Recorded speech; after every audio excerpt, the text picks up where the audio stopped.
guys and girls, it's David with Beagles on Fire. I wanted to make a video here. Not my favorite topic to talk about, but wanted to just give y'all some information. I had been talking about a little bit of it. Some of y'all I know I've talked to personally about it, but just thought I would go ahead and share it with you while I was on my hunt this year. In Louisiana, had a very bizarre experience that happened to me and wanted to share with you, and just don't really know what you'll get out of it. I hope you never encounter what I encountered with this, but I was hunting on some private land down in Louisiana, and was running some young dogs, just trying to get some experience, some hunt time on them. Myself and the landowner were down there on some private land, and I had several, young dogs, probably about 8 or 9 young dogs out there, and I had 2 finished dogs. I don't recall which one the other one was that was on this particular hunt. This happened back in about the second week of February. And I've been busy, so I haven't had time to really tell this story. Some of y'all will be shocked by it. Some of you already know it. But anyhow, I had taken Hunt down there. Hunt is the grandson to the dog Hunter. Hunter was the first puppy that I ever trained and finished out. I didn't actually have a training pen, but I took him to a training pen as a puppy, first puppy I ever bought. And he started retrieving rabbits at an age and was just a very unique, special dog. So when I bred him, I got a dog out of him named Junior. Some of y'all have had dogs out of Junior. And Junior retrieved really, really well. Not as good as his daddy, but he retrieved very well. And so then out of Junior, we got the dog named Hunt. And so a lot of y'all have had dogs that have been sired by Hunt. So that bloodline has been very, very strong in my kennel. So I was hunting with Hunt, Hunt was born in June of 14. So that would have made him 8 years old this coming June. So this was one of his, one of his last seasons. May have been a couple more seasons. We were kind of taking it a little easier on him. I used him mainly to breed and also to run with young dogs. He was a very solid dog that you could always count on. Wouldn't run anything trash. He was always a good, solid dog that you could count on to straighten out stuff. Had a lot of Hunt to him. Hunt never retrieved a rabbit that I'm aware of that I can recall at all. He the chain of retrieving kind of broke with him.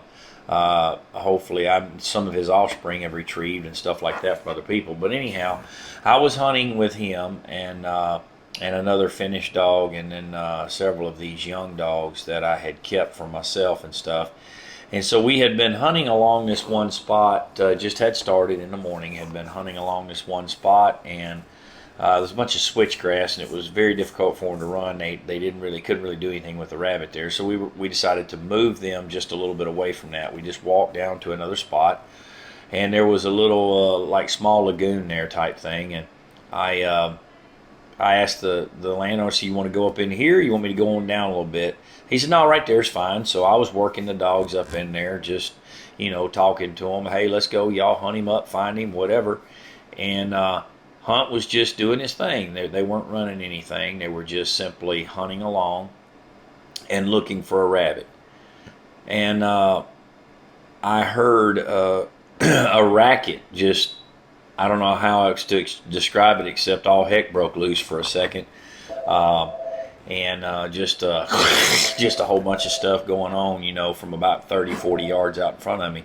So I went running up. There's palmetto type leaves and stuff like that down there. And so I went running up through there and saw something black that was obviously bigger than my dogs, that was over one of my dogs. I didn't really know which dog it was at the moment as I was running up there. At first I thought it was a wild hog. There's wild hogs down in that area, and I've been in some hunts where we got into some wild hogs and actually My buddy David Russell has had a couple of dogs that have been hit by a wild hog. We've never had one killed, but we've had a couple of his have been hit by a wild hog and cut up. So at first that's what I thought it was. And I quickly, as I went up there and was within about 10 yards or less of it, I realized it was a bear, a black bear. And I shot up in the air, and the bear took off. All this happened within seconds.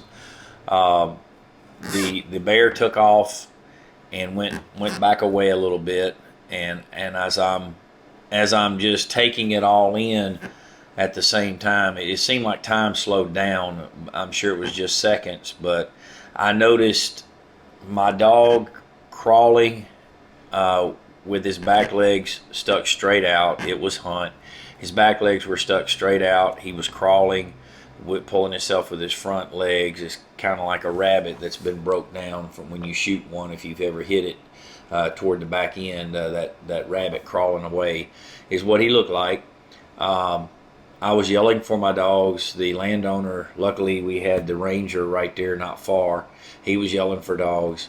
As I was yelling for dogs and looking around at the same time, all this was just within seconds, I noticed there were 3 cubs. There was a blown over tree and a stump there, and she had made a nest for her 3 cubs. And when I shot in the air, it startled her. She went back a little bit, and I could hear her popping her teeth, warning us to get out of there. And so I went over to Hunt. I reached down to grab him. When I did, he was in such shock that he bit me actually in my hand. So I didn't blame him for that. I was simply just trying to get him up, get him out of there. And so I scooped him up, and I'm bleeding. He's bleeding. We get to the Ranger. I put him in the back seat of the Ranger on the floorboard. The guy had doors on his Ranger, so put him there for a minute and loaded all the other dogs up. We had to get from there back to the trucks, which was a little ways away. My buddy called for his helpers and workers, and they unloaded the other dogs. We jumped in the truck, and I just took a towel and stuck Hunt in the truck. He just rode in my lap, and we went on our way to the vet, 21 miles away. I didn't know if he was going to make it to the vet. He wasn't breathing hard. He was kind of shallow breathing a little bit. I was trying to a little bit assess what was going on, but not really a whole lot, because I didn't want to move him around a whole lot because he was in pain, and he seemed to be kind of stable as far as not going crazy with his pain level. I think he was just in shock, and so I pretty much just left it there and held the towel and tried to stop the bleeding as best I could. So when we got to the vet, they were great down there, and they took him back immediately, and we waited, and they came out, and they told us there were some puncture marks, but that the x-rays showed that it did not get any vital organs. Did not appear that any spinal, nothing was broke in the spine or anything like that. He responded well to pain, as far as, they did a test to see if he could feel pain in his right leg. He could feel pain just fine. In his left leg, he could feel some, but not as great as they had hoped. So they said, we're going to put him on steroids. We're going to put him on some fluids, and he's real white gum. We're going to see if he needs any kind of a blood transfusion, but it could just be that he's in shock. So we left him, and we went on back, and I think I went hunting that afternoon just to try to, that's what I went down there for. It wasn't going to do me any good to sit around and worry, so I just tried to do what I could. Obviously didn't go back to that same area again, which it was in a wooded area, so we kind of stayed in some areas that weren't quite so wooded after that, and did fine on the hunting there. And so that evening they called and said that he was not responding as well to the steroids as they had hoped that he would, and that a decision would have to be made in the morning. And so the next morning, they called, and he had absolutely no feeling in his left leg, could not stand up, and they found that there was a tooth, one tooth, that went into the spine, and I think that's what got the nerves and gave him permanent damage like that. So he's never going to be able to stand up. He would never be able to breathe. He would never be able to live any kind of life at all.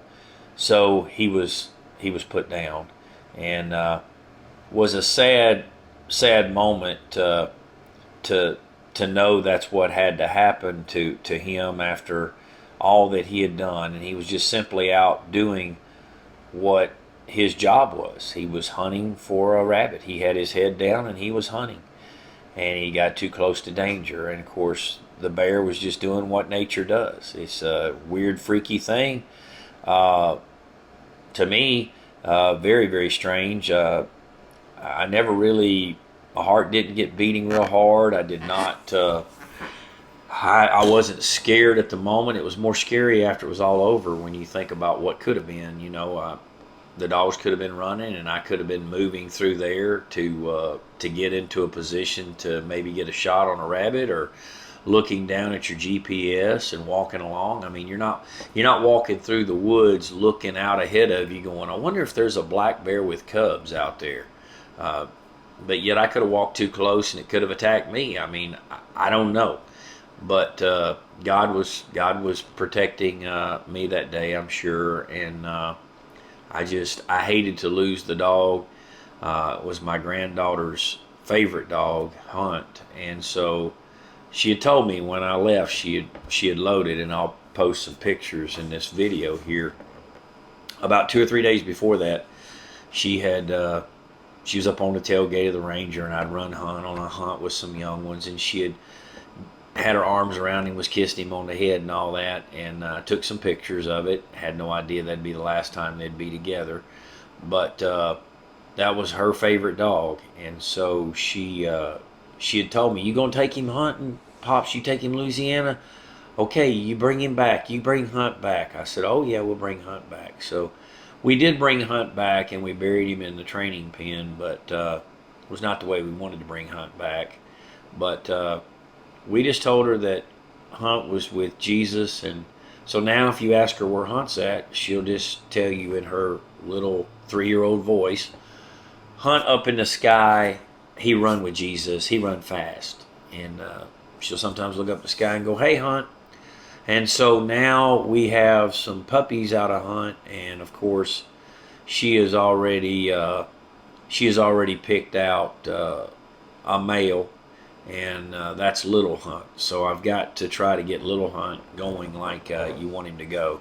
But anyhow, these things happen, and I went from there to North Carolina, and after that happened to me, it was kind of strange. I talked to some other people that have dogs from me that hunt up in North Carolina, and another customer of mine lost a dog and had another one that was hit by a bear on the nose, but killed one of them. These bears evidently the weather's got them, I guess, having babies and stuff earlier than normal. But heard of another guy in Virginia that lost some dogs to a bear this year. So it's been a weird year with that. You don't think about bear loss. But real quickly on a spiritual note with this, how many times are we just going along and doing sometimes what we're supposed to do? We're doing what we're supposed to do. Not a lot of times we don't do what we're supposed to do, but we're doing what we're supposed to do. We did not initiate anything that would cause an attack, and yet there's something there we don't know about that attacks us blindside. I mean, when Hunt went up there, he had his nose on the ground looking for a rabbit. He did not smell the bear and then take off to the bear and start growling and get the bear to come out and fight him. He was just walking along innocently and was ambushed. And a lot of times we go out into the world and we're doing what we're supposed to do, and Satan has something there to ambush us and attack us, and it causes pain and it hurts. And Hunt did not intentionally bite the hand that feeds him. He just he just did it. It just, it was just, he was in shock. And a lot of times we kind of bite the hand that feeds us, the person that's there to try to help us sometimes when we're in shock from the attack. But we need to try to just do what we can and realize that, God has a plan, God has a purpose for everything that comes along. And sometimes we're attacked when we are doing the right thing, but you got to keep on doing the right thing. And, you never know when you collar a dog up, when that'll be the last time you get to collar that dog. So enjoy your dogs while you can. Each time you go out, don't take anything for granted, because sometimes things are going to happen and you're going to have to put one of your best ones in the ground and bury it because something strange happened. I take a lot of peace in knowing that Hunt got to hunt a good long while. We had almost 8 years with him, and Hunt has fathered and he sired a lot of great dogs, and so his legacy will live on in his offspring. And those of you that have those, the sad part is there will be no more after, other than the ones I have at the kennel now. There'll be no more dogs out of Hunt, obviously, but we will keep on going and we will keep on moving along, and life will go on. But that's just something that happened to me in Louisiana. Wanted to share that with you. Don't know of anything I could have done any differently, other than obviously not hunted in Louisiana, but it may go years and years and hopefully never have this happen again. But it does make you think a little bit when you go in the woods, that maybe you don't want to just walk without looking around a little bit. I don't know what lesson there is there for any of us. Just a freaky thing that happened to me that has never happened to me before, and I just thought I would share it with you to also let you know what had happened to the great dog Hunt. So I hope that that you got something out of this, and I know for me, it was a tough loss, but I trusted that what was best for Hunt. We did what was best for Hunt. We could have tried to keep him alive and lived a miserable life and all that. And we did the kind thing to him. And, I asked the question, was there any chance that he would ever be able to do anything again? And the answer was no. And then the confirmation from the vet down there was that that's the most humane thing to do. So that's what we did. But anyhow, hate it, but things happen. A guy once told me a very profound statement: if you don't have them, you can't lose them. So if you're going to get into the beagle world, you're going to fall in love with dogs. That's what we all do, especially the real good ones. And you know what? Things are going to happen. And it's never going to happen, it seems like, to the dog. I wouldn't want that to happen to any dog, but it's not going to happen to the dog that you weren't close to. It's not going to happen to the dog that you would be your least favorite dog. It's always going to happen, it seems like, to your good dog, the one that you're like, man, I want this dog forever. But anyhow, there's a good song out there called, I think it's called Good Dogs. I posted the link to it the other day, so if you look on my Facebook page, you can see it and listen to it. It's I can't remember the name of the artist that does. It's a country song called Good Dogs. It basically says that good dogs don't ever live long enough, and that's true. But it's the down part to what we do, guys, as beaglers. So if you've lost one this year, you know exactly what I'm talking about. And it's never easy. But we keep going, and we'll get there with probably something off of his offspring. Will be another real good dog, and we'll be talking about it down the road. So anyhow, I just want to let you guys know what had happened to Hunt.